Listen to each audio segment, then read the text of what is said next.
in which there's a reciprocity there. So perhaps not the smartest thing, even if it was an overreaction from the officials. Yeah. I don't think it's arrogance. I think it's ignorance.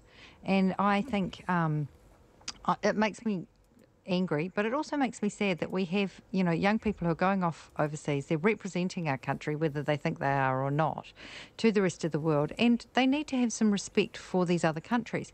And it's as simple as you learn to say please and thank you and hello and goodbye in the language of the country that you're visiting, so that you make an attempt to demonstrate some willingness to fit in or to show some respect. If you go in Italy, you go into the churches, you are expected to cover your shoulders, wear something below your knees, that sort of thing. And I just think it's sheer ignorance to think, I'm just going to go off and get boozed in one of these countries and do stupid things. And we need to be teaching our children better travel etiquette than that. Better travel etiquette. That's right. All right. And it's just the same as here, And, when we see all these lovely images every year of our New Zealand children going to Gallipoli and being quiet and being respectful and having a sense of the occasion. And it's actually no different. It's just have a sense of where you are and some respect. Yeah, I suppose we'd be dismayed if we found out that at a nightclub not far from Gallipoli they'd been doing this, in proximity. So, that's an interesting example. Before we go today, listener Peter Anderson suggested volunteer traffic cops to help get our road toll down with special training and certain duties. The idea was discouraged yesterday by the Police Association's Chris Cahill, and we mentioned New Zealand First's wishes for a rural constabulary as well. Andrew Lightburn, a former British Special Constable, says there are 16,000 plus uniformed officers in the UK, trained part-time volunteers. They do the same work as their paid full-time colleagues. The UK Special Constabulary has been around for 100 years. We accept volunteer firefighters and ambulance officers. They are not unpaid busybodies. They face the same dangers. For example, Constable Glenn Goodman from the North Yorkshire Police was shot and killed by a terrorist in 1992 while doing a vehicle stop. Do you reckon we could use more of this kind of community participation instead of, as Peter Anderson put it, waiting for an age for police numbers to increase by 1,800? In other words, do you like the idea or not? Or do you not like it? The volunteer aspect of policing. It's got a place. It's been there in the UK for a number of years. We don't have all the money in the world. We've got these targets that have come out today for child poverty. If I had to make a choice between putting money into more road traffic police or actually addressing poverty in New Zealand, I think I'd go for poverty in New Zealand and grab some volunteers and put them on the side of the road. Yesterday we were driving home. The local policeman had parked his car outside the police building. He wasn't in it, but we all slowed down to 100 k's. Jim, I was a volunteer fireman in Kaitaia in the late 70s, early 80s, says Clive. Whenever the fire siren went off, selected retailers would come out and stand at each main street intersection and clear traffic. And this gave a clear path for the fire truck. The practice was stopped as these wardens were supposedly untrained and had no authority to stop traffic. The locals all respected the practice and it certainly became less safe afterwards. Clive. We've kind of lost a bit of that, haven't we? The Prime Minister talked yesterday about New Zealanders maybe being too busy in their lives to volunteer now. Do you agree with this? Annie says, I'm sick to death of hearing how everyone is so busy and has no time. It's rubbish. They find time to go to the gym, to go on Facebook, Twitter and Instagram ad nauseum. Were people not busy when they worked Saturday mornings, when there were no washing machines, when families were larger, all meals cooked at home, cars were a luxury? Do you agree with Annie, actually? We've convinced ourselves we live in a busier time. Oh, isn't it a badge of honour? How's your day? Oh, busy. Yeah. We're just always so busy. That's true. And I think it is, we all convince ourselves we're too busy to give a little bit back. But actually there is a lot of ways that people can contribute to their community without sapping into, too much time. And, Chris talked about doing things and spending time with your kids. So bring your kids along and do it as a family. All right. That's very good advice. Last word from you, Chris. Volunteerism is alive and well among young people. We're seeing volunteer numbers to Woodbridge and places like that, like we've never seen before. So it's a generational thing as much as an attitude thing. That's encouraging as well. That is great. Jenny Morton, Chris Clark, thank you both very much for being on the panel today. Huge pleasure. It's been a pleasure having you, and we're back tomorrow. Thanks, everybody. And Checkpoint with John Campbell coming up. RNZ News at 5. Kia ora, good afternoon. Ko Katrina bat in aho. A broadcaster in Kiribati says the nation is in shock over the ferry disaster that has unfolded over the past 4 days. The Busaroi, which may have been carrying as many as 100 people, vanished after leaving Nanus Island on January the 18th. 7 survivors found drifting on a dinghy on Sunday say they saw another dinghy capsize after the ferry sank, but searchers are still hoping to find a life raft with other survivors. Radio Kiribati editor Rikamas Nare says a lot of people don't want to hear the stories that have been relayed from the survivors. A lot of them were on the boat, and a lot of were clinging to the boat. Imagine floating in the sea for days and out and under the sun and in the cold, and in the end only 7 of them were found and rescued. You could imagine where are the rest. Rikamas Nare, the Rescue Coordination Centre, says the search for survivors is getting more difficult by the day. The government is to set a 10-year target for reducing child poverty rates using a range of measures, and will set 3 yearly targets after that. The Prime Minister Jacinda Ardern says New Zealand has the opportunity and the moral obligation to ensure children are not living in poverty, and targets on their own are not enough. The Public Finance Act will be amended to require the reporting on child poverty, and that will mean that the budget will take a different flavour, in the sense that alongside all of the other requirements, there will be a progress report on how the budget will make a material difference to child poverty. Jacinda Ardern introducing the legislation is the second to last item in the government's 100-day plan. A drought has been officially declared for the whole of Southland and parts of Otago, including Clutha, Queenstown Lakes and Central Otago. The Agriculture Minister, Damien O'Connor, made the announcement in Parliament this afternoon. The regions have had almost no rain since November, and farmers are struggling to cope. Andrew Hoare, who farms sheep at Papatearoa, says it's the worst drought for many years and they're running out of water for their stock. The Central Otago Mayor says in his 20 years living in Alexandra, it's never felt as hot as it has today. Met Service had forecast highs of 37 for Clyde and Alexandra, but Tim Cadogan says his temperature gauge is reading 39. He says it's so hot his mobile phone burnt his face when he picked up a call. There were some kids biking away from school as I was walking down, and they were sticking to the tar seal because it's all melting. I tell you what, it feels absolutely beautiful if you're sitting next to the lake or the river, but for the people who are working, and particularly the farmers on the land, we're over it, really. The Central Otago Mayor, Tim Cadogan.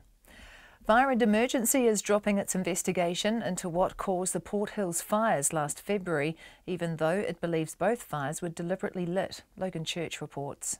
The fires tore through about 1,600 hectares of forest, gutted 9 homes and forced thousands of residents to evacuate. Helicopter pilot Steve Askin died fighting the fires. Fire and Emergency's Chief Executive, Rhys Jones, says he believes both fires were deliberately lit, but the investigation is now closed because of a lack of evidence. He says that has made it difficult to identify the exact cause and source of the fires. A criminal investigation into what's happened is still in the hands of the police. From Motatahi, ko Logan Church tēnei. Metlink says it could take up to 90 minutes to fix an electrical fault that's halted nearly all trains out of Wellington. The only service running is the Wellington to Wairarapa line, a diesel train, though there are delays. Transdev says all its Upper Hutt, Melling and Kapiti coastlines are out, and it's recommending alternative transport. It's providing a limited number of buses between Wellington and Petone and Wellington and Porirua. Engineers are looking into the cause of the outage. Parliament Speaker has settled on a modified version of the Parliamentary prayer, and Jesus is no longer in it. One of the first things Trevor Mallard did after being appointed last year was to change the prayer read out at the start of each question time. He said the reference to Jesus Christ our Lord at the end of the prayer was a Christian reference, and he wanted the prayer to be more inclusive of other religious beliefs. The opposition leader Bill English says he accepts the change. By one means or other, at the initiative of the Speaker, Parliament's changed the prayer. I think it's broadly acceptable to a Parliament that's got a very wide range of views and beliefs. Nationals leader Bill English. It's 5 minutes past 5. Sport, the former All Blacks coach Wayne Smith had a leading hand in luring Hurricanes coach Chris Boyd to English club Northampton. Boyd has signed a 3-year deal with the Saints and will leave the Hurricanes at the end of the upcoming Super Rugby competition. Smith is highly regarded at Northampton, having led a revival at the club when he was head coach there between 2001 and 2004. The club's chief executive, Mark Darden, says Boyd was on their radar from the outset. Chris was right at the top of our list from early on, comes highly recommended. We spoke to Wayne and he and Chris have a good relationship, but we didn't just speak to Wayne about Chris. We asked his advice on lots of candidates that we were looking at. But as I say, Wayne speaks highly of Chris and we're delighted to have him. Mark Darden. Meanwhile, one Test All Black Charlie Ngatai has confirmed he's off to France at the end of the Super Rugby season. Two-time Olympian Anita McLaren is returning to play for the Black Sticks in her first hockey test in a year and a half. She's been named in the New Zealand squad for a 5-test series in Buenos Aires next month. McLaren, the side's all-time leading goal scorer, took an indefinite break from the sport after the Rio Olympics. In Major League Baseball's Cleveland Indians will remove the cartoon-like Chief Wahoo logo from their uniforms for the 2019 season. The controversial logo has drawn criticism and lawsuits from Native American groups that consider it racist. That's the news. Hot in Alexandra. Hold on to the outside door handle and you'll get your hand burnt. You can't walk on the stones or the asphalt, it's too hot. Melting in Otago. Tarmac's melting, so you come in with your sticky shoes, you put them on the wife's carpet and all hell breaks loose. You've got to be pretty careful about how you go about things. And fire in the water. They're a lion jellyfish and they're sort of big and red and it's sort of like a bushfire really in the ocean. It kind of freaked me out and it stung me as well. Heat Waves, Morning Report with Guy Espiner and Susie Ferguson, weekdays from 6. Then on 9 to noon, the impact of the hot, dry summer on the Southern Alps, glacial melt and massive rockfall. And after 10, Peter Wolleben reveals the emotional life of animals, including a hedgehog that has nightmares. Join me, Catherine Ryan, on 9 to noon after Morning Report on RNZ National. Met Service weather through to midnight tomorrow. Northland, Auckland, Coromandel and Bay of Plenty. Fine and cloudy periods with isolated showers tomorrow. Waikato to Manawatu, including the central high country, mainly fine, however isolated inland showers this afternoon and evening, some heavy and possibly thundery about the central high country. Gisborne to Wairarapa, fine apart from isolated afternoon and evening showers about the ranges today. Horowhenua, Kapiti Coast and Wellington, fine and cloudy periods. Marlborough, Canterbury, Otago and Southland, mainly fine and hot, but areas of coastal low cloud. Rain developing about Southland tomorrow evening and scattered falls spreading to Otago and the Canterbury high country at night. Nelson, Buller and northern Westland, fine today, cloud increasing tomorrow and a few showers developing. Southern Westland and Fiordland become a few showers today, rain tomorrow becoming very heavy in the evening. And for the Chatham Islands, fine spells. It's 8 minutes past 5.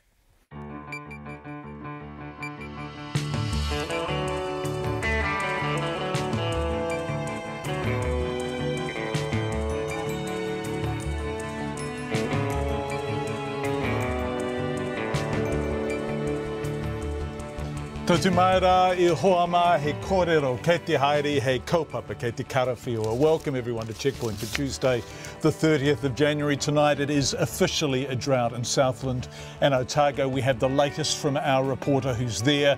Medicinal cannabis. Parliament considers 2 options and a mother whose teenage daughter depends on the one product currently available tells us what she's hoping for. Fire and Emergency is dropping its investigation into what caused the Port Hill fires due to a lack of evidence. That's in Christchurch, of course.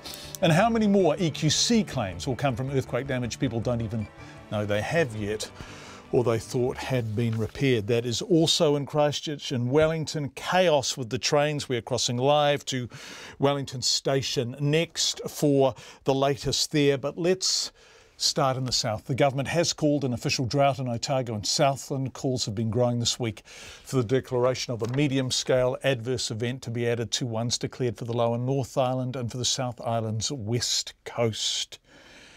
It really is dry in much of the country. In the heart of central Otago, the notice means help for farms selling off tens of thousands of sheep and cattle as they simply run out of feed. Our Otago Southland reporter Ian Telford drove through the region today and Ian filed this report.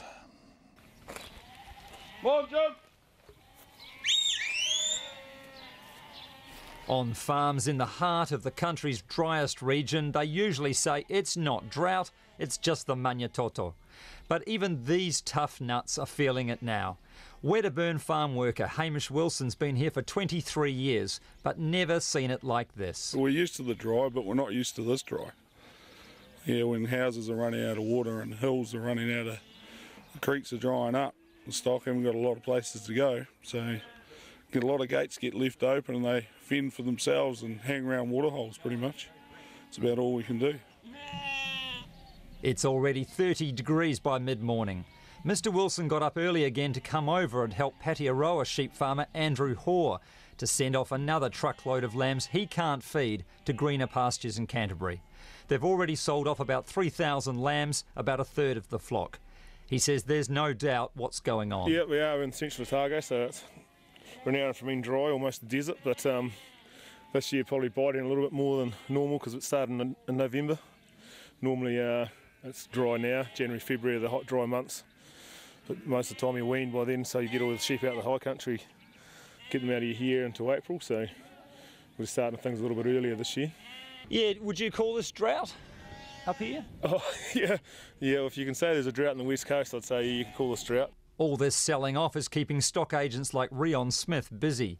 He's been sending thousands of lambs and cattle northwards to places that did get rain late last year, from Canterbury all the way to Blenheim. Like Andrew said, it's just they're just sort of forward planning. You know, they can't carry them. They're better off out the gate, and they might as well make the most of it because you never know what that store price is going to do. If we don't get more rain in Canterbury, so it could drop out of it. The price could drop back. So they sort of take the opportunity now, I suppose, and offload lambs and get them out of the place. All this has built momentum since Christmas for drought to be declared officially and farmer assistance unlocked. The Minister of Agriculture, Damien O'Connor, did just that this afternoon for Central Otago, Queenstown Lakes, Clutha in South Otago and all of Southland. Look, I think anyone who understands farming understands the concerns that no water delivers to a farming operation from a production perspective, from an animal welfare perspective, from general human welfare perspective. So we're going to move as quickly as we can to help the farmers in any way we can. And it just keeps getting hotter. Central Otago's Mayor Tim Cadogan says Alexandra's reached 38 or 39 today and it's baking. There were some kids biking away from school as I was walking down, and they were sticking to the tar seal because it's all melting. I tell you what, it feels absolutely beautiful if you're sitting next to the lake or the river, but for the people who are working, and particularly the farmers on the land, we're over it really. What the farmers really want is rain. And it might be on its way. People here in Manyatoto keep flicking between the sky and the Norwegian Weather Service site yr.no, which is predicting a deluge of 40 millimetres of rain from Thursday.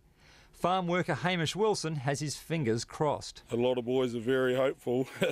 If it doesn't come, I don't know what will happen. There'll be a lot of sour faces and grumpy people around if it doesn't. But here's open, 2 days, we'll find out. Met Service 2 is forecasting a rainstorm to hit the South Island from Thursday, and that's the best news Otago and Southland farmers have had for months. In Patearoa for Checkpoint, Ian Telfer.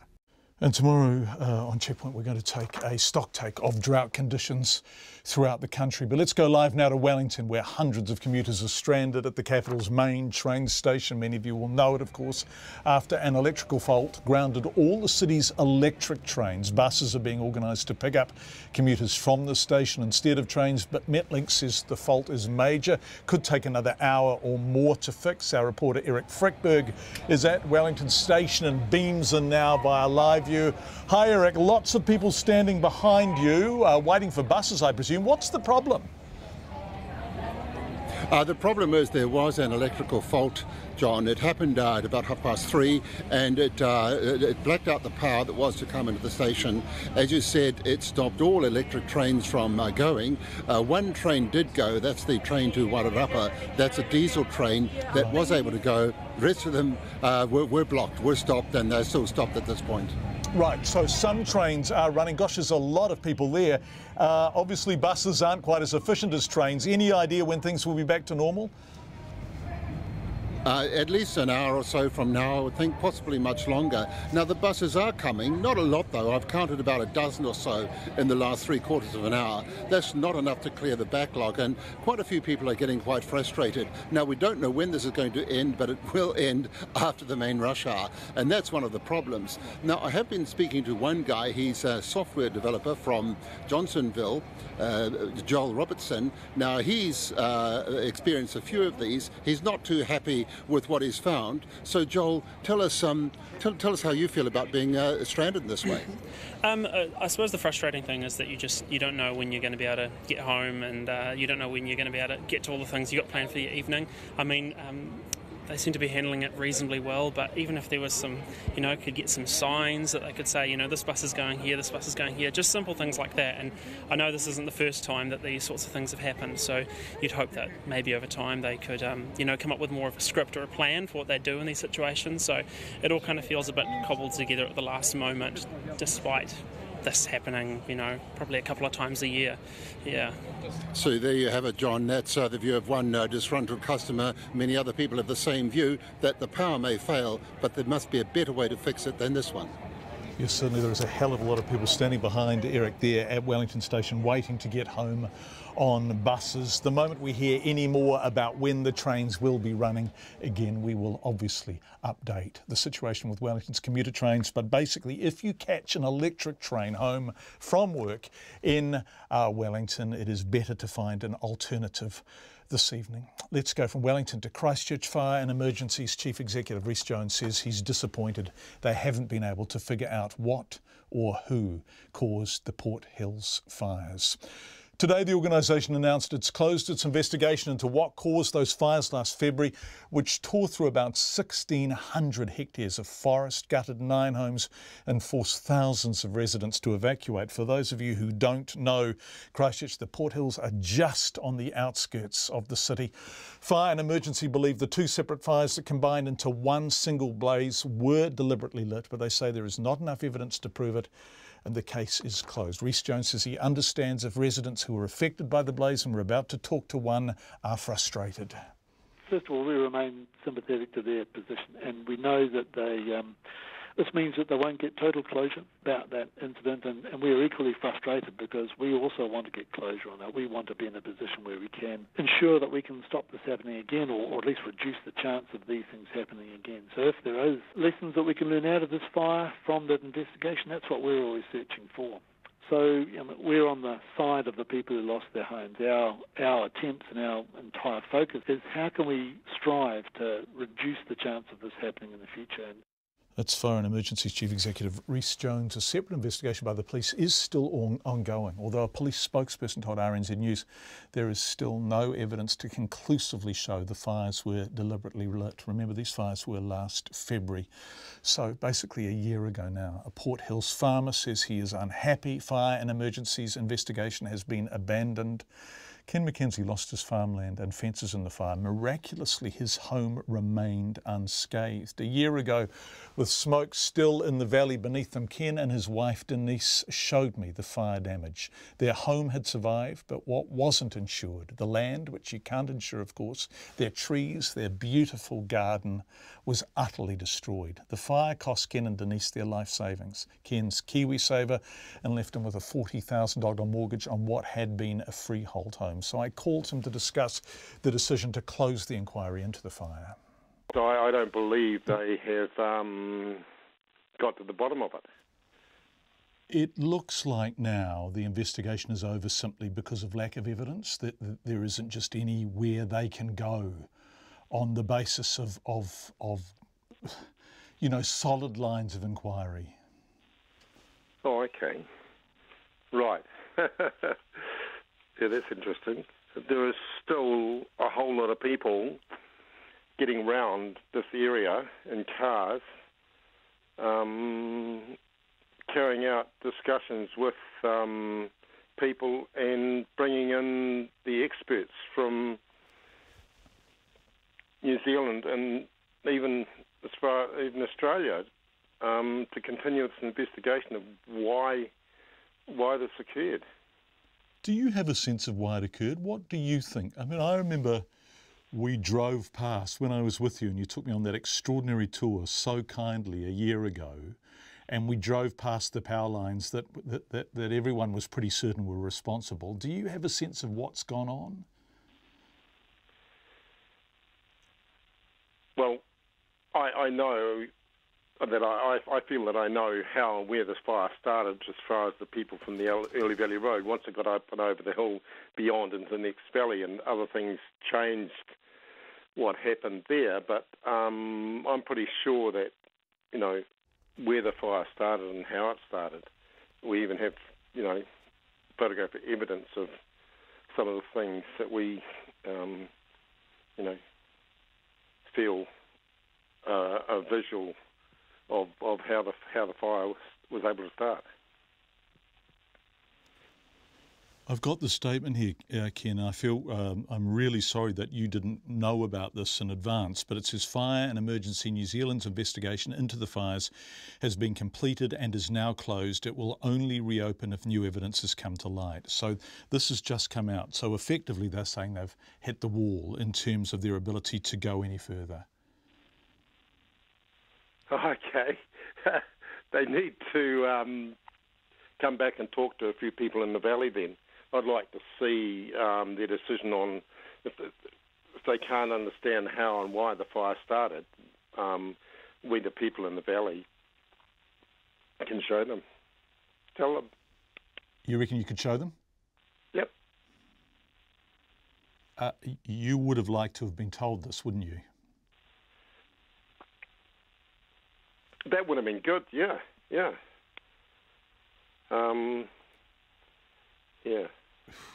How tough has the last year been?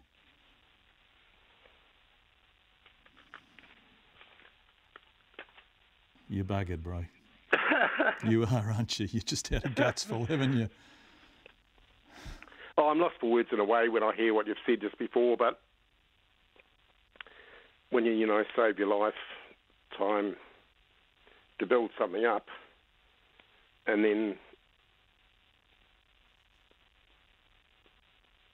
like a month after you retire, this fire happens, and you know you lose your life savings, your KiwiSaver.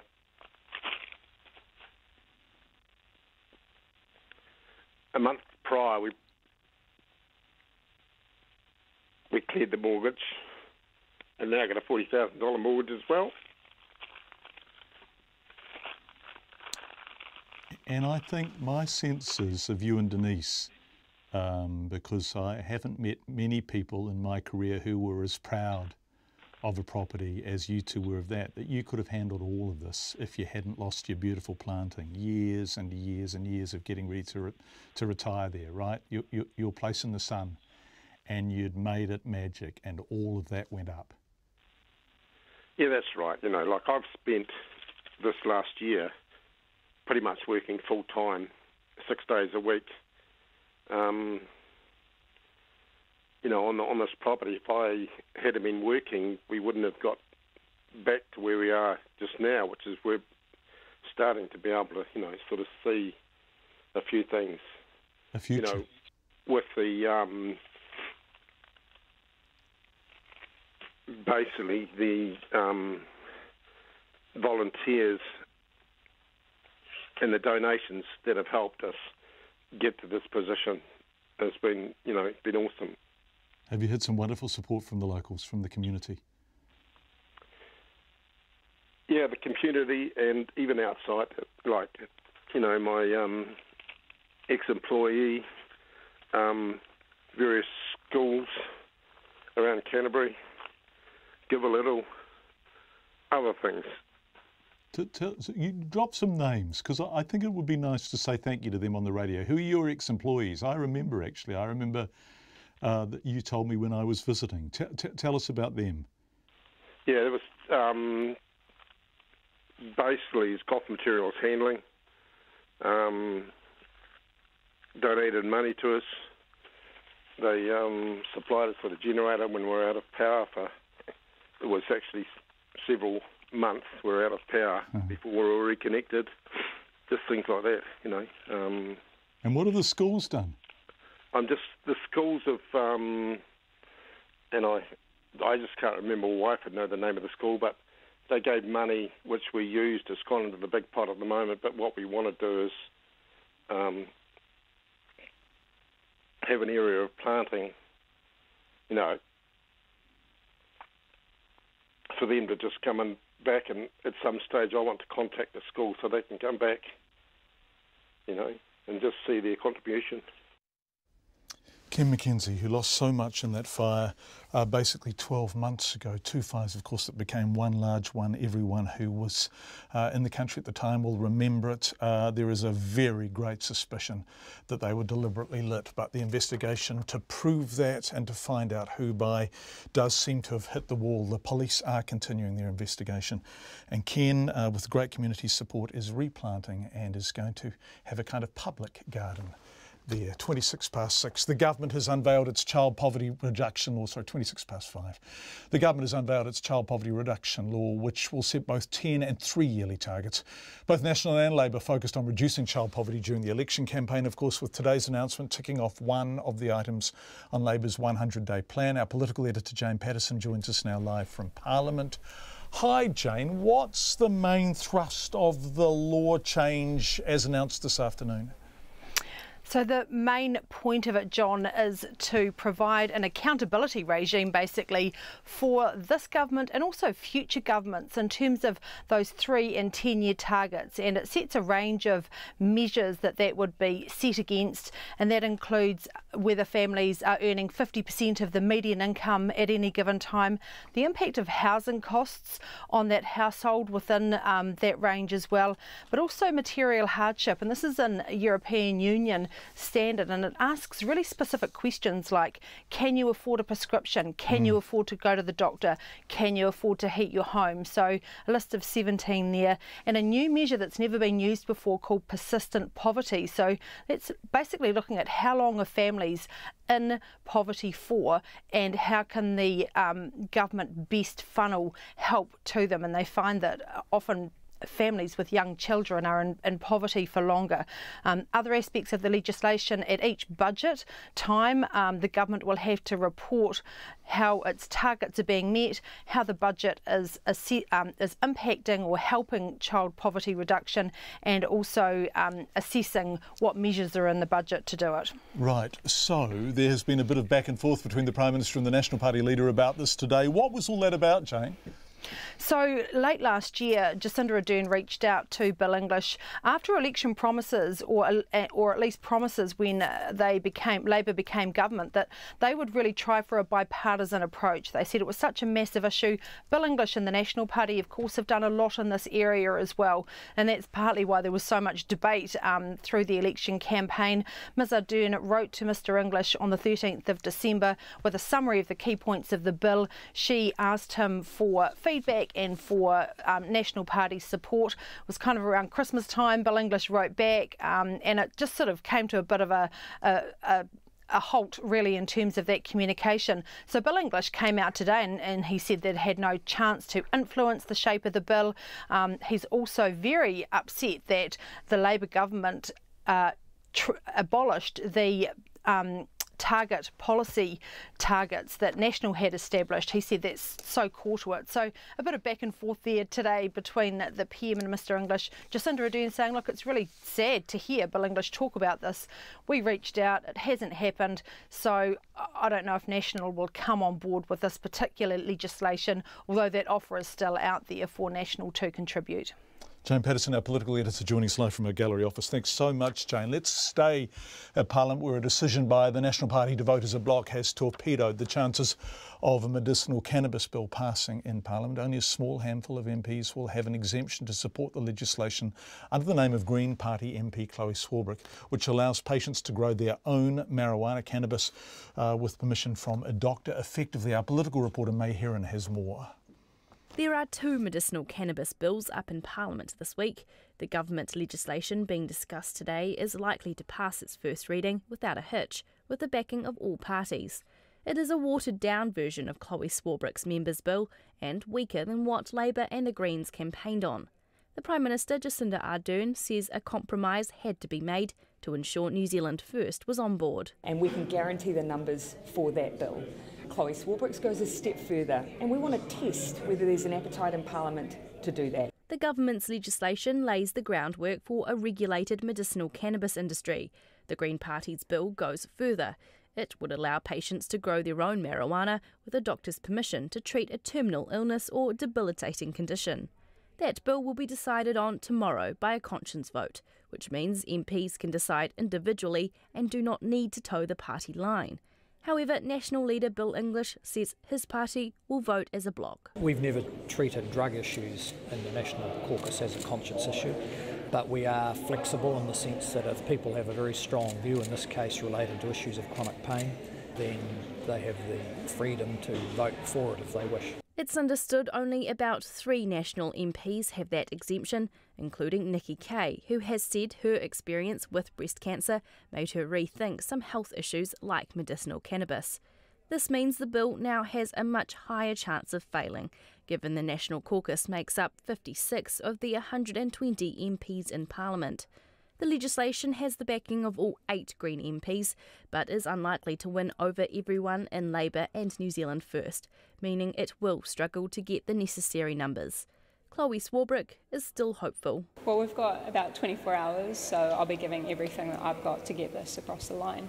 As I've said, this isn't about these MPs here in the House. This is about New Zealanders who are currently suffering, who would benefit from the use of medicinal cannabis. She is disappointed National is voting as a bloc. Given that it is a conscience vote, and I do hope that it weighs on their conscience, they are going to be making this vote in front of those patients who would benefit from its use. New Zealand First leader Winston Peters says his MPs will have the freedom to vote whatever way they like, but he won't be supporting the bill. It goes far too far. Well, there's no restriction at all.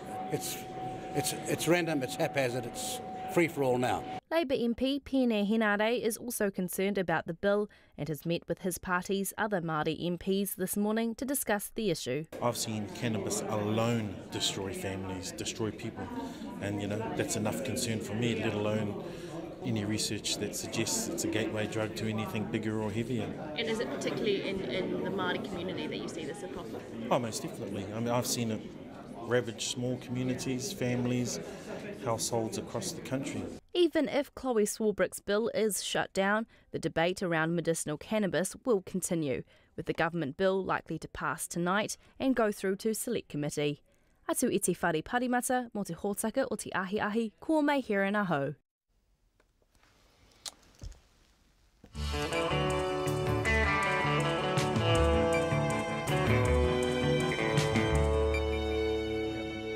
Coming up on Checkpoint, we speak to a mum whose daughter depends on an expensive cannabis spray to relieve her from extreme spasms after a virus left her with an incurable brain illness. She's 15 years old. A Christchurch lawyer warns unresolved earthquake claims could skyrocket as residents sell or renovate their homes and find out about stuff that hasn't previously been detected. And Paula Bennett returns to Parliament just weeks after a gastric bypass. We've got a lot coming up between now and 6:30. We'd love your feedback. You can text us on 2101. You can email checkpoint@radionz.co.nz. And we are, of course, on Twitter and Facebook, where you can watch us, and you can also watch Katrina Batt and read the 5:30 headlines. The government is to set both 3-yearly and 10-year targets for reducing child poverty rates using a range of measures. The Prime Minister Jacinda Ardern says New Zealand has the opportunity and moral obligation to ensure children are not living in poverty. The National Party will not support the Greens MP Chloe Swarbrick's bill, which allows patients to grow their own marijuana, but it will back the government bill legalising medicinal cannabis, which is likely to pass tonight or go through to select committees. Medlink says it could take up to 90 minutes to fix an electrical fault that's halted nearly all trains out of Wellington. Limited replacement buses will leave from Wellington when they're full. The only service running is a diesel train between Wellington and Wairarapa, but there are substantial delays to that service. A drought has been officially declared for the whole of Southland and parts of Otago, including Cluthland, Queenstown Lakes and central Otago. Farmers are struggling with the prolonged hot and dry conditions and are running out of water for stock. The Central Otago mayor says he's never in his 20 years of living in Alexandra felt as hot as today. Tim Cadogan says his temperature gauge is reading 39 and his mobile phone burnt his face when he picked up a call. Fire and Emergencies Chief Executive is disappointed they've had to close their inquiry into what caused the Port Hills fires. The police will continue a criminal investigation into how the fires took hold last February. And the opposition leader Bill English says he accepts a modified version of the parliamentary prayer which does not mention Jesus. Parliament's Speaker Trevor Mallard has changed the prayer read out at the start of question time so it's more inclusive of other religious beliefs. Those are the headlines. I'm back at 6 o'clock. Thank you very much, Katrina, which is 24.5 minutes away. Let's turn to business news now with Jonathan Mitchell. Jonathan, beaming in from Wellington. Hi, Jono. A solid trade surplus in the month of December. Those figures just out. What was behind that? Good evening, John. Yeah, a strong surplus, as you say, of $640 million. That was in the month of December. Above market expectations and the strongest monthly surplus since early 2015, really led by record levels of export values, driven by commodities such as whole milk powder, butter and cheese. On the other side, imports fell from November, so really led by exports. This trade survey can bounce around month to month, really depends on whether we import a big value item. You know, in November we had a big plane come in, so it does tend to bounce around. But earlier today I spoke with Michael Gordon, he's a senior economist at Westpac Bank, said the dairy gains were good, but they might be short-lived given the volatility in the dairy sector. But overall, he says there is demand for New Zealand exports. The outlook for prices is pretty reasonable for a lot of agricultural exports. The world economy is growing and the pace of growth is picking up, so it's probably about the best it's been in a decade, although having said that, it's still not up to the growth rates it was prior to the financial crisis. But the general picture's improving, and that's encouraging for a demand for a lot of the things that we export, especially when we're seeing quite a notable pickup in areas like Europe, which have been quite depressed for some time. Things are really picking up there, and that's quite an important market for, not really for dairy, but more for things like meat. So that's really suggesting some reasonably broad-based strength in demand for the things that New Zealand produces. So that's Michael Gordon from Westpac Bank. John, now he's saying the annual deficit, there was a deficit in the year to December, that shrunk to $2.8 billion. He's expecting that to shrink even further.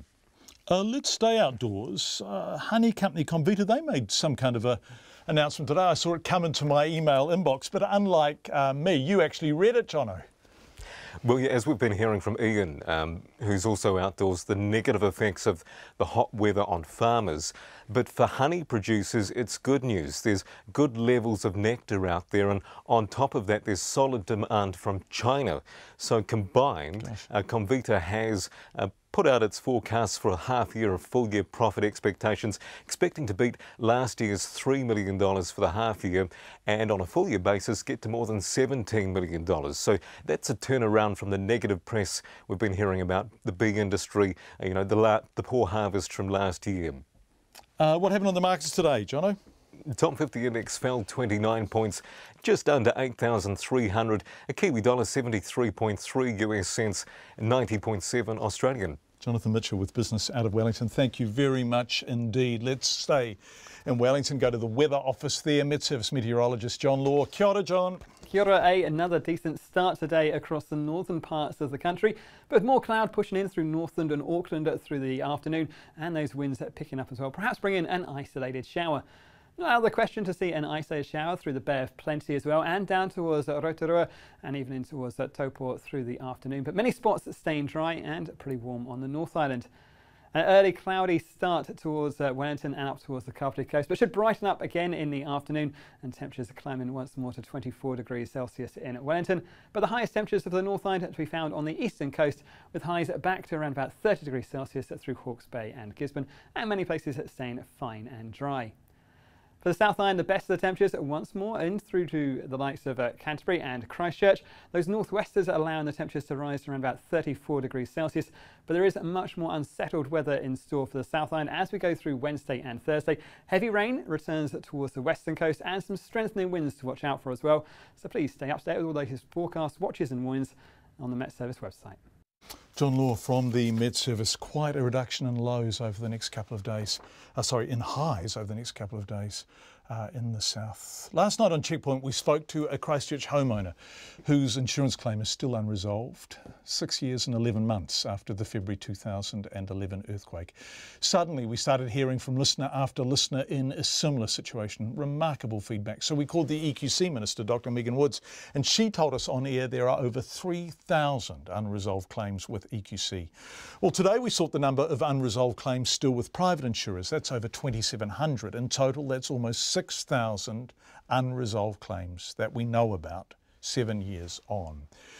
We've been talking to just some of those people, and we will bring you their stories over the next few nights, but we were struck by how many of them thought their EQC or insurance claims had been resolved until they went to sell their house or do some renovation work or some other issue arose. At that stage, a builder came in, and it's then they learned they have earthquake damage they didn't even know about, or still have damage they thought had been repaired. Christchurch lawyer Grant Shand is representing some of these people, two main groups of people, one that purchased properties with EQC documents saying work had been completed, another trying to sell or renovate, calling in the builders and then getting the bad news. Both of those people are now coming to light now with building reports, or they're actually investigating the supposed work and finding out it wasn't done sometimes at all, or done to a proper standard, and they're now looking at EQC to make it all right now. And if we are going to identify an area in the home, in properties, which is most likely to have escaped the kind of attention it should have had, where would that be? It's beneath the floor. It's the foundations, be that a floor slab beneath the carpet or piles and a perimeter beneath the floors.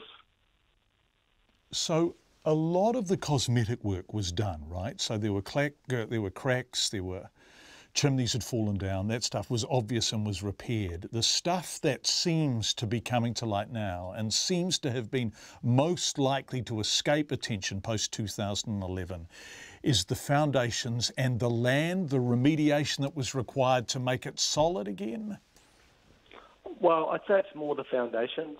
I think land is a totally separate story.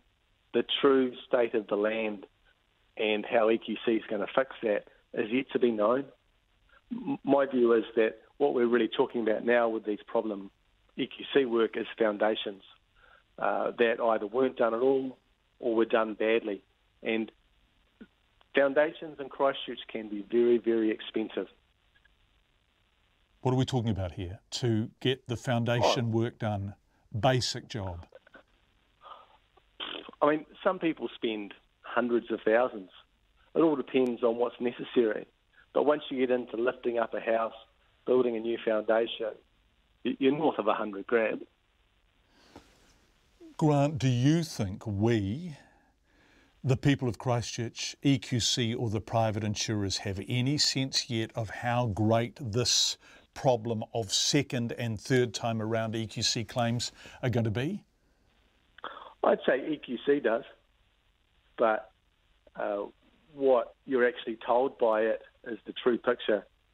Who knows? But at the moment, you've got about 600 odd unresolved High Court claims, and you've got thousands and thousands of these people with the bad EQC repairs. So who knows how all this is going to get resolved. And how is it going to get resolved? I mean, you've taken class actions on behalf of some of these people and you are still working with some of these people. How can it be resolved? I don't know. I don't know, because these aren't straightforward cases. They are technical cases that involve hundreds of thousands of dollars. So I don't know how it's going to be resolved. John, sorry. It's Grant Shand, and we would love to hear from you if you're in Christchurch and you are in that position. Text us 2101 or email checkpoint@radionz.co.nz, NZTA letting us know that not only are the trains not running, there is traffic chaos getting out of Wellington. They're estimating an hour 15 from Wellington Airport to the Nodonga interchange. Bad traffic in the city, no trains, no electric trains for the time being. People in Kiribati are calling for action to be taken after a ferry sank amid fears there may have been up to 100 people on board. The ferry's been missing for well over a week after initially departing from Nonuiti Island to the capital Tarawa, a journey that normally takes 2 days. Just 7 survivors have been found so far, and search teams from New Zealand, Australia and the United States are continuing to scour a remote area of the Pacific Ocean, a very large piece of ocean too. Sarah Robson has more. Tana Ata is a local NGO worker in Kiribati. She says people are worried by how long it took for authorities to be notified that the vessel was missing. It's been how many days now, and we just heard of it, and we don't know how the people on the boat are, those who left behind, those who have been found, and those who are still out there. The Kiribati government said yesterday that it was first informed on Friday that the ferry was overdue. It also said the 17-metre wooden catamaran had been deemed unseaworthy after an earlier crash, and it had no form of emergency locator beacon. Ms Ata says she had thought people were aware of the safety rules for passenger ferries, but now she's not so sure. Hearing this incident now, we just found out that they had no radio equipment and all the necessary stuff, equipment needed for a vessel carrying passengers. The ferry had just 1 life raft and 2 dinghies on board. It remains unclear just how many people were on the ferry, with estimates ranging from 35 to 100. Rika Masnade is the editor of the local broadcaster, Radio Kiribati. He says the sinking is one of the worst disasters to occur in the country, and people are in shock. Some of the people don't even want to hear the stories that have been relayed or shared by the survivors.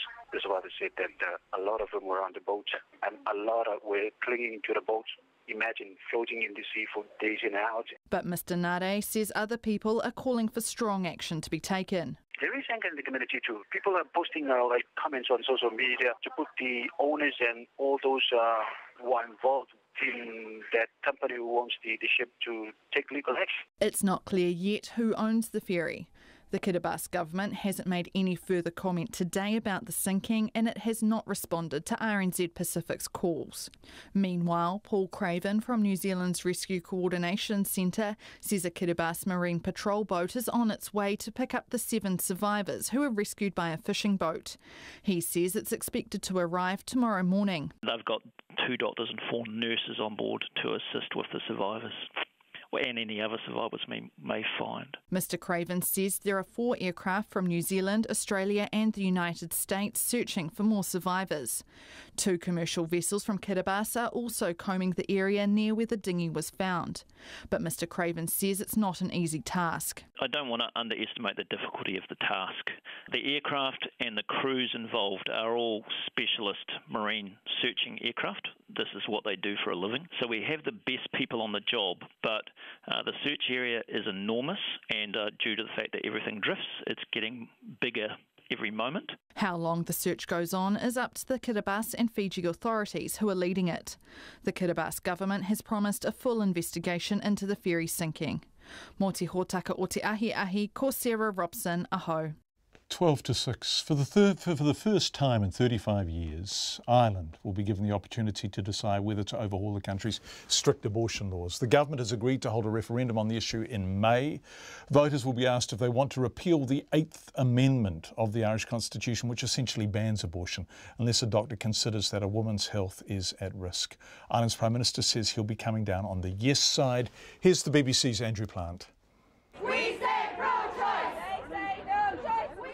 It is an issue that polarises opinion in Ireland, now set to be the subject of a referendum on changing the law. At the moment, Ireland has a near total ban on abortion, even when a pregnancy is the result of rape or incest, or if a fetus has no chance of survival. At the moment, thousands of women travel overseas to terminate their pregnancy every year, or buy abortion pills online, taken at home, without medical support or supervision. Now politicians have agreed to hold a referendum on whether the laws on abortion should be changed. We already have abortion in Ireland, but it's unsafe, unregulated and unlawful. And in my opinion, we cannot continue to export our problems and import our solutions. As Taoiseach, as a medical doctor, as a former Minister for Health, I don't believe we can persist with a situation whereby women in crisis are risking their lives through the use of unregulated medicines. Pro-life groups here believe the laws on abortion shouldn't be changed, but campaigners want to see it decriminalised, and polls suggest that most people would vote to change the law and make abortion legal in some circumstances. Now Ireland's health minister will draft a bill to amend the country's constitution in time for a vote at the end of May.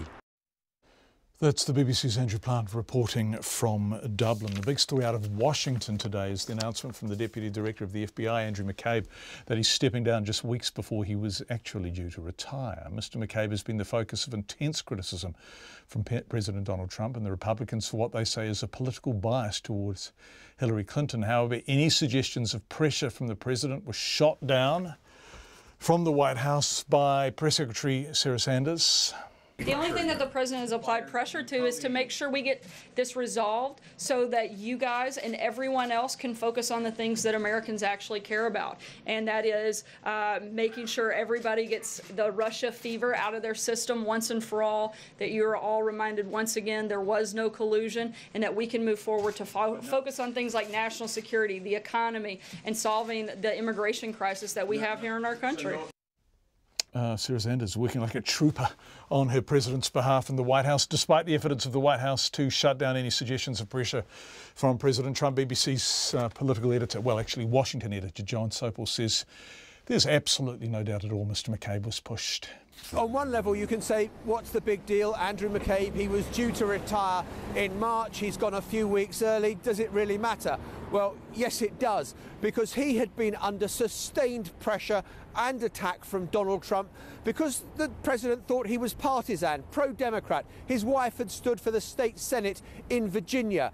And of course, this comes after the firing of the FBI director, James Comey. And it looks now that Mr McCabe has gone under pressure. Now, what the reaction is to this depends whether you're a Democrat or Republican. The Democrats are saying this is a sustained assault on the independence of the FBI and the Justice Department in an attempt to undermine the Russia investigation. Republicans are saying the Russia investigation is deeply flawed, that there is bias in the FBI, and they're calling for the release of this very controversial memo written by the House chairman of the Intelligence Committee, which is reported to allege that there is corruption in the Mueller investigation. There are plenty of allegations and very few facts, apart from the one that Mr McCabe stood down today. BBC's John Sopel from Washington. Interestingly, James Comey tweeted a heartfelt message of support to Andrew McCabe, saying the following: Special Agent Andrew McCabe stood tall over the last 8 months when small people were trying to tear down an institution we all depend on.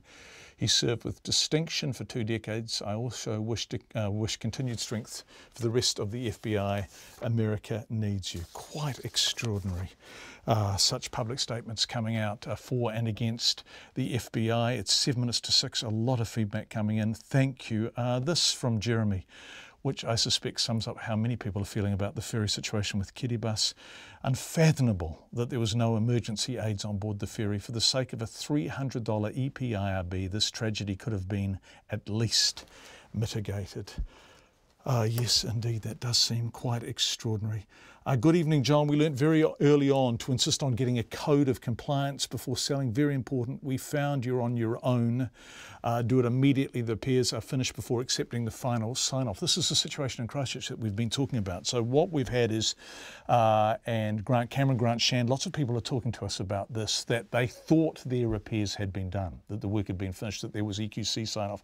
But as they go to sell their home or do renovations or get a builder in because somebody's about to buy a property, they are finding work that has not been done, often under the floor, foundations, land that needs remediated, all that kind of stuff. And Ken says, I was a labourer on many building repairs in Christchurch, and whilst there are a few shoddy builders, most issues will be builders who were not allowed to repair, says Ken. Obviously, last night we talked about this, 3,000 unresolved cases with EQC, 2,700 we learnt today with private insurers. A lot of you are getting in touch with us. You are absolutely encouraged and invited to do so. Text us 2101, email checkpoint@radionz.co.nz. We've been speaking to people today and we will bring you their stories. Remember, it is 7 years next month since the February 2011 earthquake. It's 5.5 minutes to 6. You're with Checkpoint on RNZ. Thank you for being with us. Former Deputy Prime Minister Paula Bennett returned to Parliament today for the first time since undergoing gastric bypass surgery over summer. Ms Bennett, who paid to have the operation privately, told our political editor Jane Patterson she's feeling good. I'm feeling much better. I'm on a journey, who knows where the destination and where that ends, but I'm just feeling, 100% better than I was. Is it a bit uncomfortable maybe when the political crosses the personal, that you're talking about it as an MP, but there is going to be some, I suppose, interest and attention on it? Yeah, I suppose for me, I didn't really kind of want the innuendo and gossip, and I've been known for being a bit upfront and blunt, so I just sort of thought I'd put it out there that I'd done that, and then people won't guess whether I'm sick or had surgery. I can just sort of be me, but I feel like I've said enough. I don't feel I need to go into details or anything like that. What do you think about I think it's personal, and I've got no advice for anyone else. I don't stand on any pedestal. I made a personal decision. As I say, I feel great. I feel so much better, but I'm part way through what I think is going to be a lifetime journey, I hope, of being a bit healthier. What do you make of calls at the time for, or when it became public, about public funding for surgeries like that in terms of the health benefits? I feel incredibly privileged that I could afford to pay for it, and I certainly have a whole lot of sympathy for those that can't. And it is for me, and it's only been a few weeks, but it's already kind of life changing, and just how active I am and how much healthier I am, and some of the corners that I've kind of turned. So I certainly can understand those calls for more public funding. Given the health benefits, do you believe that it should be made more widely available to those who can't afford it? Yeah, look, I'm not the expert, and I don't know enough about it. Certainly, I know the Waitemata DHB fairly well, and from what I've heard, they've got places available, and they've got a course that people go through. So, if there's strong evidence that it's not enough, then I can certainly have sympathy for that, but I'm not the expert, and I'd want to know the facts before I sort of jumped on a bandwagon. Paula Bennett talking at a media stand-up at Parliament earlier. A fresh scandal is rocking the German car-making industry, another one. It's emerged that research carried out by an organisation funded by Volkswagen, Daimler and BMW ran experiments using humans and monkeys in which they were put in rooms and exposed to diesel exhaust fumes. An investigation is now underway into the practice, which the German government describes as abominable. With the details, here's the ABC's James Glenday. Car pollution is a big political issue in Europe's busiest cities, and it's one that's been growing since 2012, when the World Health Organization classified diesel exhaust as a carcinogen. That decision alarmed some in the car industry, and according to a report in the New York Times published late last week, the EUGT, the European Research Group on Environment and Health in the Transport Sector, carried out tests hoping to prove that new diesel cars were far cleaner than in the past. In 2014, it reportedly put 10 monkeys in an airtight chamber in a lab in New Mexico and exposed them to fumes from several cars, including a VW Beetle. But the experiments didn't stop at animals. According to German newspaper Stuttgarter Zeitung, EUGT also exposed 19 men and 6 women to diesel fumes in Aachen, West Germany. The reports have triggered outrage in Germany. And Stefan Siebert, a spokesman for the country's Chancellor Angela Merkel, says the tests are unjustifiable. Muss man sagen, die Empörung vieler Menschen ist absolut verständlich. It has to be said that the outrage felt by many is understandable, he said. These tests on monkeys or even people are ethically absolutely reprehensible and leave many critical questions to be answered by those who are responsible for these tests, and these are questions that are in urgent need of answers. EUGT was dissolved last year but was fully funded by Volkswagen, Daimler and BMW. The big car makers have issued statements saying they are shocked by the experiments. VW, which in 2015 admitted to cheating on emissions tests, says it explicitly distances itself clearly from all forms of animal abuse. But Bernd Althusmann from the car makers' advisory board says there now must be a full inquiry. Komplex wird von vorne bis hinten. The whole thing will have to be gone over with a fine-tooth comb and will have to be summarised and evaluated, he said. What is clear is that there can be no two opinions on this. This whole situation is reprehensible, both ethically and morally, so I assume that VW is going to take those responsible to task. Auch zur Rechenschaft zu ziehen haben. Those are words from Bernd Halsman in translation there at the end. It's about 30 seconds before 6. Trains still not running in Wellington, electric trains anyway, and that's most of them, of course. Only the train to Waitarapa is diesel. It is traffic chaos, big queues, backed up of cars trying to exit the city. We'll have more on that after 6, and we'll also have more on medicinal cannabis coming up, but it's 6 o'clock.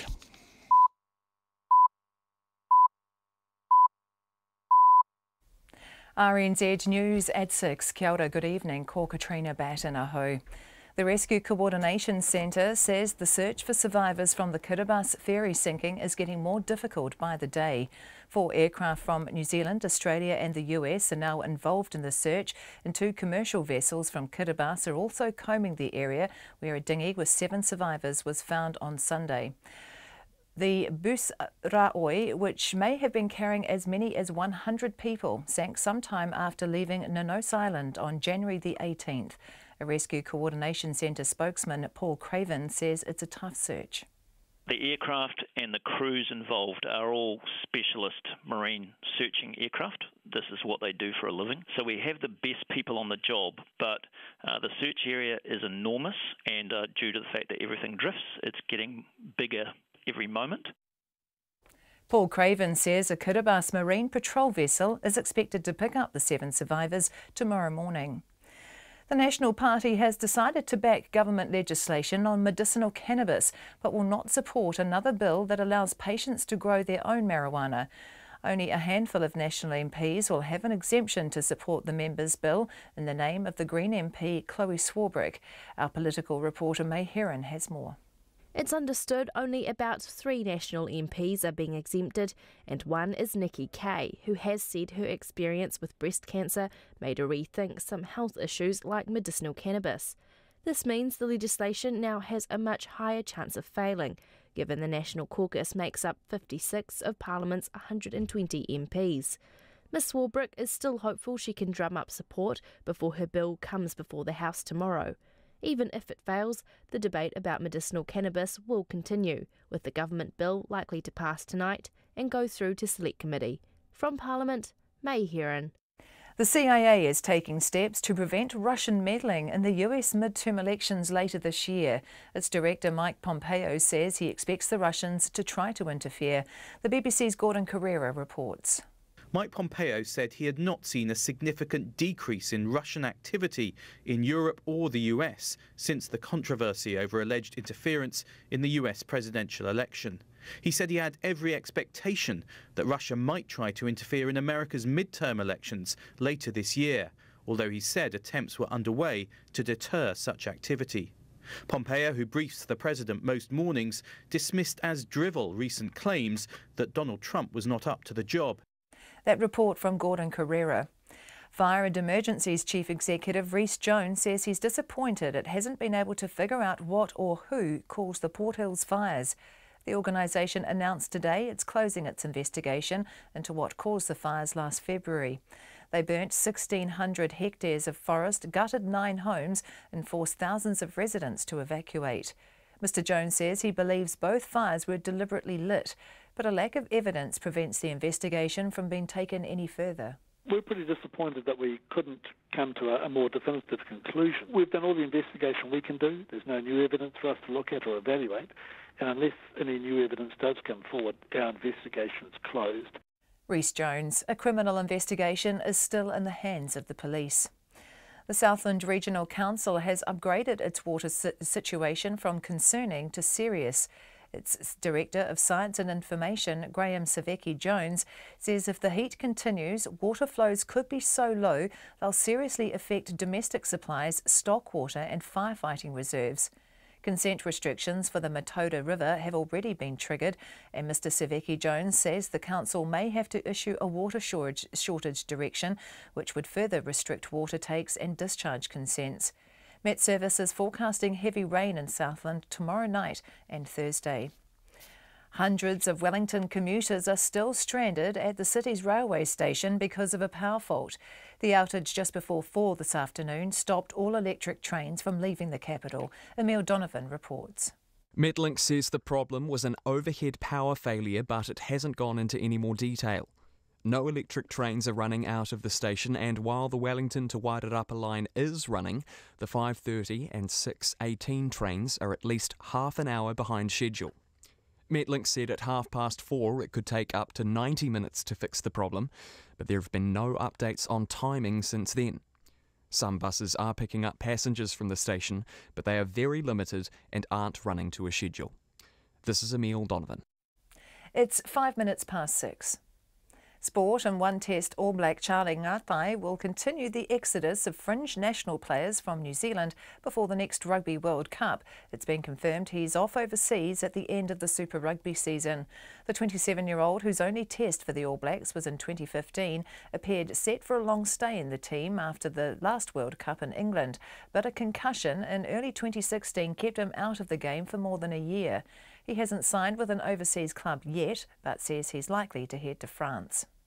New Zealand's top-ranked T20 batsman Colin Munro says his celebrations were rather subdued in the wake of his Indian Premier League cricket auction success.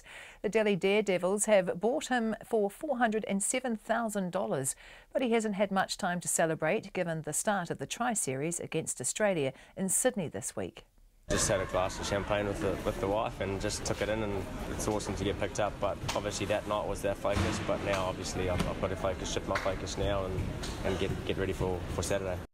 Colin Munro. Meanwhile, India will play Australia in the final of the Under-19 Cricket World Cup in Mount Maunganui on Saturday. India trounced Pakistan by 203 runs in the second semi-final in Christchurch today. And a consortium led by the former England football captain David Beckham has been awarded an official licence for a new Major League Soccer franchise in Miami. That's the news.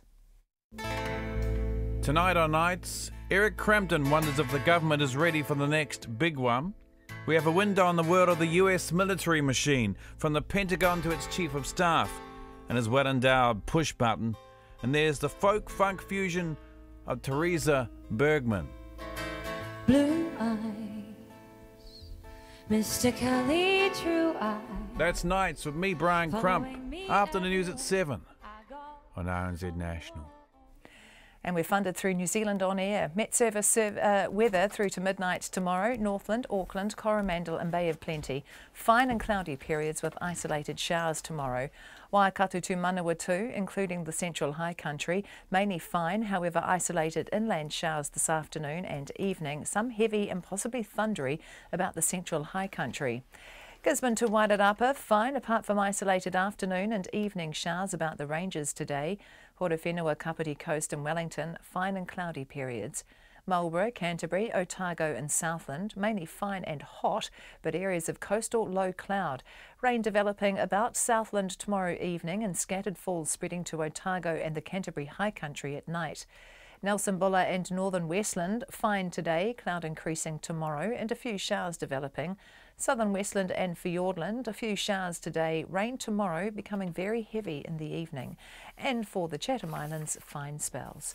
It's exactly 8 minutes past 6 and you're listening to Checkpoint. Thank you very much indeed, Katrina Batten. Metlink has just put out an update for what it's worth on the situation with Wellington trains. It is the 6 p.m. update. All train services departing Wellington station are still suspended. It's not quite true because the Waitarapa line is experiencing delays but is operating. That's a diesel service. However, the Hutt Valley line, which goes through the Hutt, obviously the Kapiti line and the Melling line are all currently suspended. There are buses trying to get train passengers from Wellington station in the direction of their home, well, in the direction of where the trains would have gone, but they aren't doing a very efficient job of it. So there are long queues and there is a lot of traffic, extra traffic trying to leave the city. So big delays on the roads. In short, it is no overstatement to say chaos. We'll have more if there is any development to that. Parliament is back, and among the bills on the agenda this week, 2 relating to medicinal cannabis. One lays the groundwork for a regulated medicinal cannabis industry. Essentially, the state would provide palliative cannabis treatment to people who are terminally ill. The other, a members' bill from the Green Party, we heard from May Heron earlier in the program that it's unlikely to have the numbers, would give people the right to grow their own medicinal cannabis with a doctor's permission. At the moment, as Helen Kelly told us, of course, medicinal cannabis is very hard to get, very limited in what's available and expensive. In fact, Sativex is the only cannabis-based medicine with consent for distribution in New Zealand. Now, 2 years ago, Tracy Yates desperately sought to raise money to get Sativex for her daughter, Grace.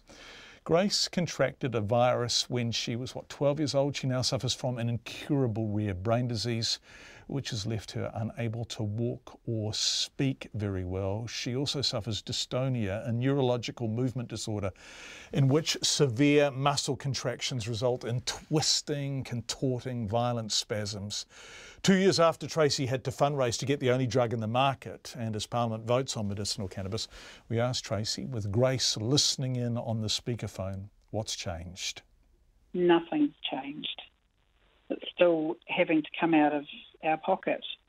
The Give a Little page that was done nearly 2 years ago now, I wouldn't have thought I would have to worry at the end of 2 years. I sort of sat back and thought, oh great, we've got 2 years worth. Surely something will have changed by the time that money runs out. But sadly nothing has. And Labor's bill allowing medical cannabis to grow your own for terminally ill only is not going to help people like Grace. So let's go through the financial details. How much does Sativex cost you a month? Sativex costs us $1,100 a month for a month's supply, 3 small bottles. It does depend on which pharmacy you go to, and I've heard of people having to pay $1,400 for the 3 bottles. And what difference does it make to Grace? It makes a huge difference to her. It really helps to calm her spasms, her dystonia. It has allowed her to overcome her spasms enough to be able to communicate with us better. Her school attendance is better. We've been able to come down on some of her drugs that has had an effect waking her up a bit. We've been able to get rid of one particular drug that really made her quite drowsy, and getting rid of that has been a huge step for her. She reminds me when it's due, asks for it. It tastes absolutely revolting. She hates the taste of it, and she has to have a jelly bean chaser afterwards. But the effect for her is such that she won't go without it. I can hear her speaking in the background. Is this a chorus of support for you here? Is she totally backing what you're saying, Tracy? I think she is. You're agreeing, Grace.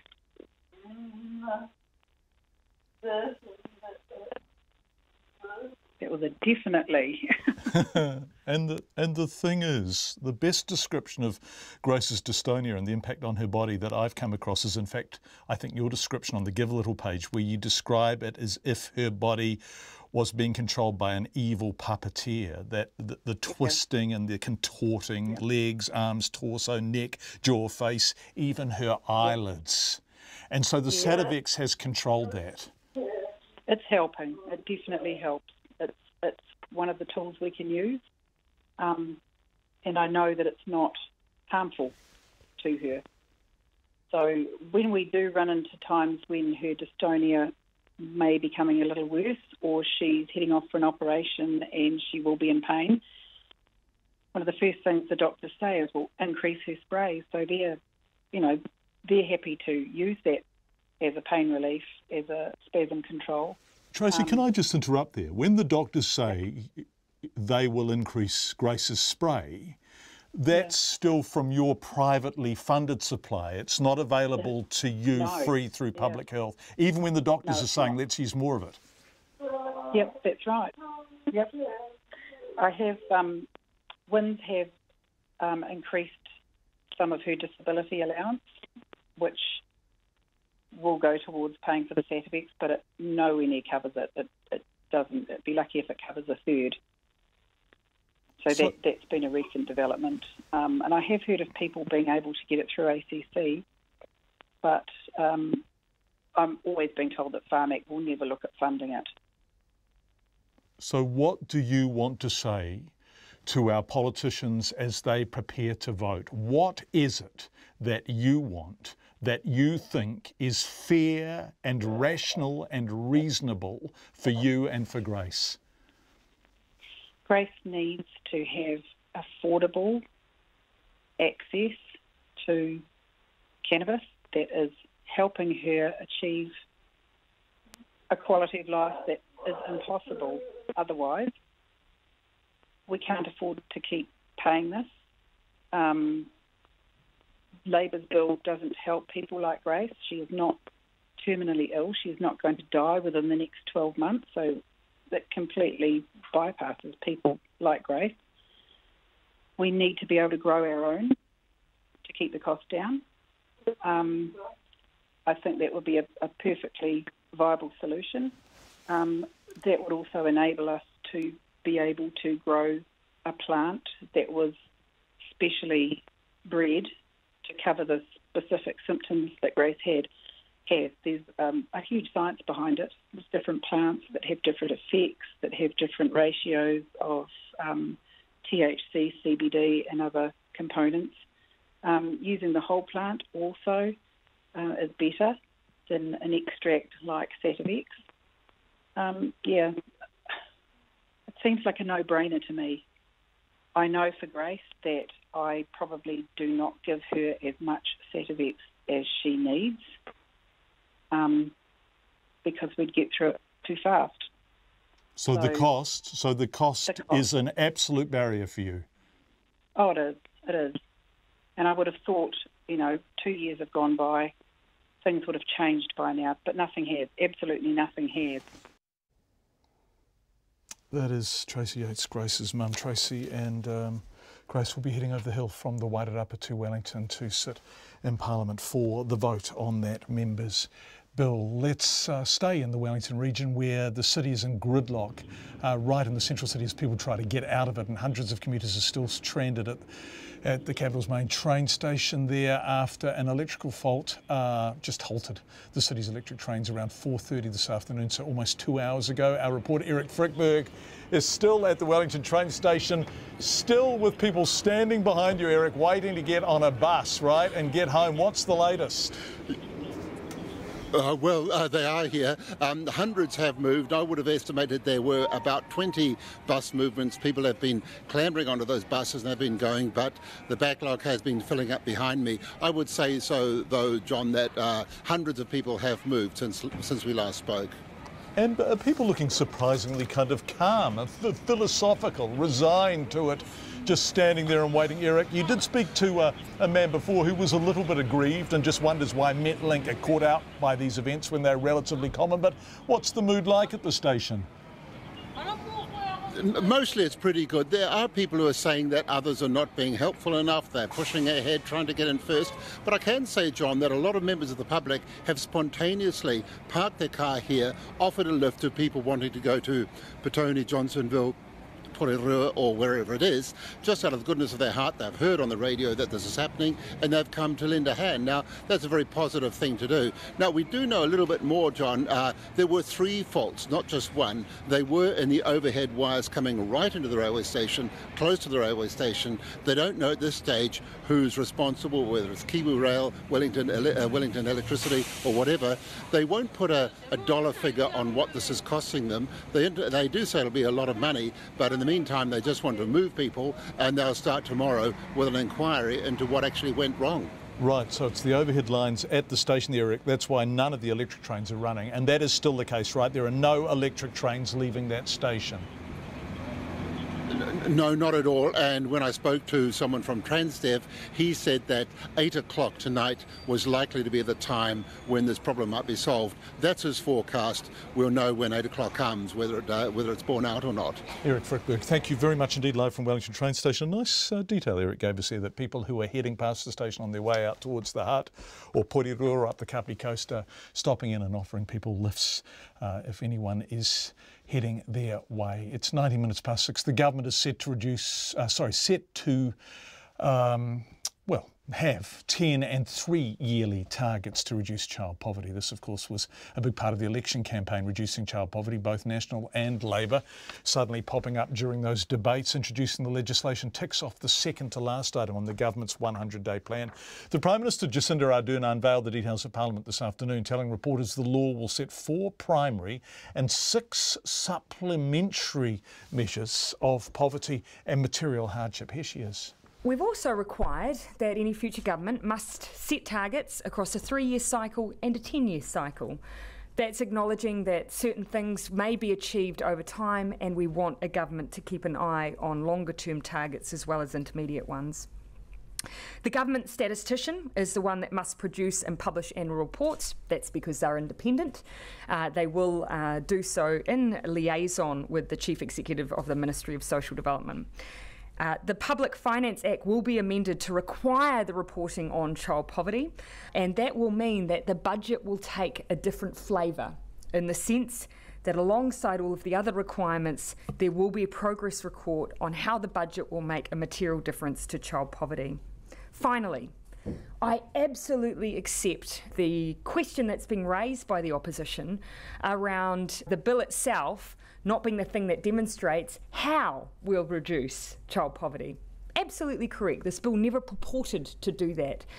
The way any government chooses to reduce child poverty, we hope, will be contained in the wellbeing strategy. That's where we talk about how we'll reduce child poverty incomes from an income perspective, but also all of those other measures that aren't about income.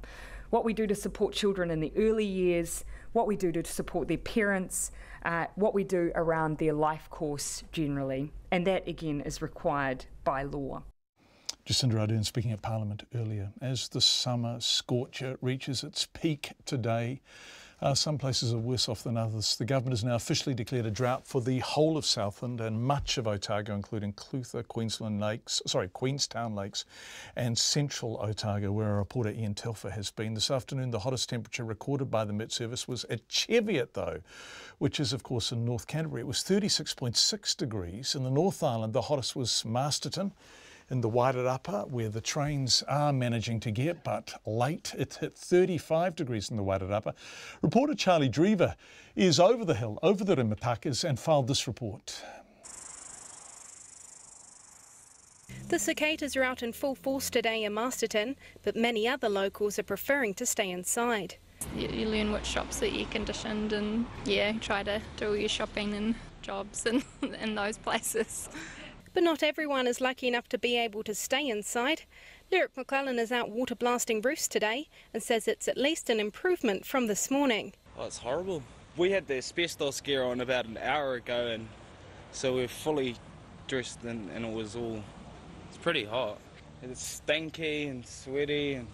Meanwhile, Simon Ogden from Duncan's Pharmacy says their air conditioning has been a lifesaver and it's been particularly busy today. I mean, this year's actually been an exceptionally warm one, so obviously everybody's been out as a way of keeping cool and everything else. So it has actually been a busy year for not only sunscreen but hay fever and especially bites and stings this year. Dennis Richards from the Masterton Bowling Club says their club had to call off the game this afternoon due to the heat. Unfortunately, we were going to have an aggregate bowling game, and due to the heat there was a bit of bruising and foot marks were starting to scuff the green, which if we'd carried on probably would have finished up burning those areas. Dennis Richards says it's not just the greens that suffer in the heat. A lot of elderly people, that would be another factor as well. Heat stress on them as well. We've got a fair bit on our bowling program to finish yet, and we don't want to lose our greens. Instead, the club has decided it's better for their health to cool down with a nice Coke or beer. However, it could be worse. Alexandra is a scorching 36 degrees and residents are definitely feeling the heat. Reporter Ian Telfer spoke to one woman who was keeping cool for two. It's pretty hot. Yeah, no, it's very, very hot. Are you feeling it? Oh yeah, definitely feeling it. Yeah, with a number 2 on the way, definitely. Right. Yeah. So when you're pregnant, that's even worse. Oh, it is worse, definitely, yeah. Although for some people it can never be too hot. Lovely, love it, fantastic. The people are saying 37's too much? No, just right. Just absolutely beautiful. No, not a problem with it at all. It's nice to have a summer. For others, though, they'll be welcoming the cooler temperatures expected later this week. For Checkpoint, I'm Charlie Drever. We spoke to Tracy Yates about her daughter Grace. They're using Sativex at $1,100 a month, the only medicinal cannabis approved by MedSafe for use in New Zealand. Lots of people texting in and just saying, look, a cheaper, more readily available alternative is a no-brainer, and the person who used that phrase no-brainer is in fact Ross Bell from the Drug Foundation, unless there is another Ross Bell out there commenting on that issue. But Ross, I think that's you. Someone else's prohibition distorts the practice of medicine.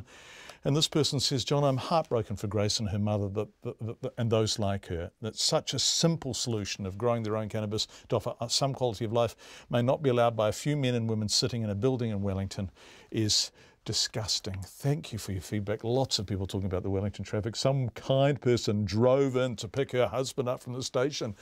It took her the best part of 2 hours by the look of things to get from the Hutt Valley to Wellington Station and back. What a trip that, in normal traffic you're doing, what, 40 minutes? It's a while since I've lived in Welly, forgive me if that's wrong, but 2 hours, that's just ridiculous. 6:25. A plan to start returning hundreds of thousands of Rohingya refugees back to Myanmar from Bangladesh has stalled, with each country blaming the other for the delay. More than 700,000 Rohingya in camps in Bangladesh. Of course, conditions are starting to deteriorate and they weren't great to start with. Bangladesh's refugee security must first be guaranteed if they are to go back to Myanmar. But at the same time, it admits it is yet to arrange any transit camps or transportation. With the details, here's the ABC South Asia correspondent, Siobhan Hanyu from the refugee camps in Cox's Bazar. On every available surface, on hills and in ravines, in the blazing sun and sometimes next to open sewers, someone has set up their life, set up their family. The refugee camps near the Bangladesh border are as big as cities. For Bangladesh, it's a growing problem. Abul Kalam is the country's Refugee Repatriation Commissioner. It's almost impossible to sustain this kind of pressure for a long time, actually. Bangladesh has asked Myanmar to put a stop to the flight of Rohingya across the border. If Myanmar is serious and really look forward to seeing a real stop to this process, of course they are able to do that. With the hills heaving with humanity, some locals are getting fed up. There are now rallies calling for the Rohingya to leave. In towns near the camps, wages are down and prices are up thanks to the population explosion. While the locals initially welcomed the Rohingya as their Muslim brothers and sisters, just as they did during violent crackdowns in Myanmar in the 70s and 90s, the sheer size of this influx is stoking tensions. Anwar Begum is a local villager who donated her land to the refugees. They were looking helpless and had no place to stay, so that's why we decided to donate our land to them. Save the Children has used the donated land to build what it describes as a child-friendly space where children can come to play and learn under the supervision of trained staff. Save the Children also runs some of the feeding centres that assess and treat children and babies for malnutrition. Most agencies with facilities around the camp say their services are available to locals as well as Rohingya people. But the highly visible delivery of aid to the refugees is becoming another point of tension between the newcomers and the established community.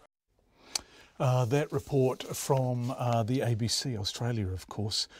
So much feedback coming in tonight, and some of it is delightful. We're getting love letters for the Capital Connection, which is the train between Wellington and Palmerston North. Rob says, John, don't forget the Campbell connection to Palmy, the most reliable commuter service out of Wellington. I use it regularly. Great train community. Come join us in the buffet car one day, says Rob. Others point out that the Campbell connection, which is clearly beloved by the people who use it, is running. Rob's in Turakina. Other people have just seen it going past them and are texting in. Someone says they're basically stationary in Evans Bay. It sounds like clearing traffic out of the city has backed traffic right up through Wellington. Absolutely ridiculous state of affairs. Because the overhead lines very near Wellington railway station, right in the city there, aren't working. There are faults, which means that the electric trains aren't exiting the capital. So up the Kapiti coast, of course, through Porirua on the way through the Hutt Valley, Melling, Petone, Woburn, right out to Upper Hutt. Those trains simply aren't running. Cars doing their best. People stopping at Wellington railway station to collect people on their way through, which is very sweet indeed. The spirit of the Blitz.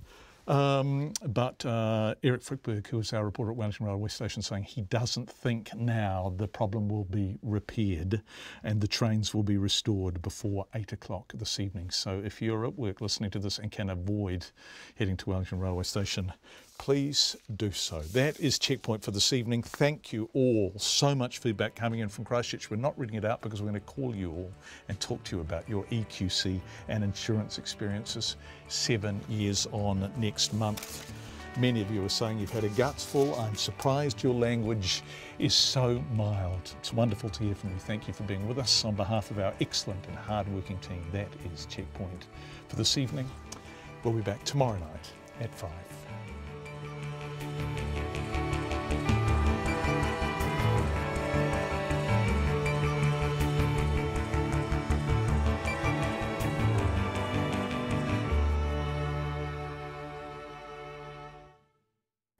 RNZ News headlines at 6:30. The government will set both 3-yearly and 10-year targets for reducing child poverty.